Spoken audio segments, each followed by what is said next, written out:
if anybody is wronged by this, paradoxically, and I've not seen anybody else make this point, it would seem to be the Israeli soldiers themselves who would seem to be wronged, because one could think of the brutalizing effect on them of having to go and kill women and children. That you would think what a horrible, brutalizing effect that would have upon these soldiers. Yes.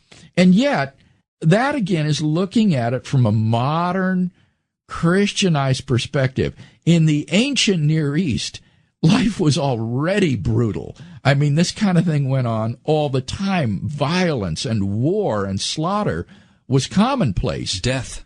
Oh, violent death, gruesome. So we mustn't overemphasize, I think, the difficulty this would have been for the soldiers who carried it out. And moreover, I think there could be no more sobering object lesson of this fact again, that God is holy and you are called to be holy and separate.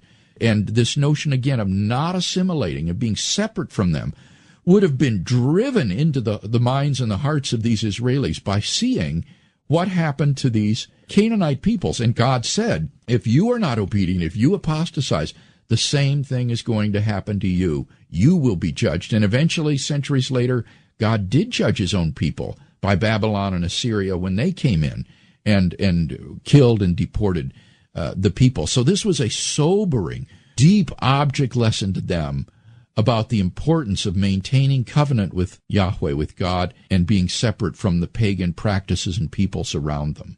Dr. Craig, as we conclude, you've answered this in all your comments that we've just heard, but I want to bring it out and just make sure that we all get this. And that is, when you hear a news report of a woman who kills her children in modern times and claims that God told her to do that, why do we have reason to doubt that that was God commanding her to drown her children in the bathtub, as occurred in Houston, Texas? Right. I think a person like that is psychologically deranged, and a psychologist could tell that.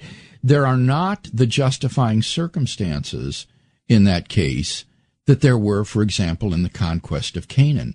And that's why you don't have this repeated over and over again in the Old Testament. The conquest of Canaan was a unique set of historical circumstances that obtained at that time, and is not meant to be a sort of general rule of behavior among mankind.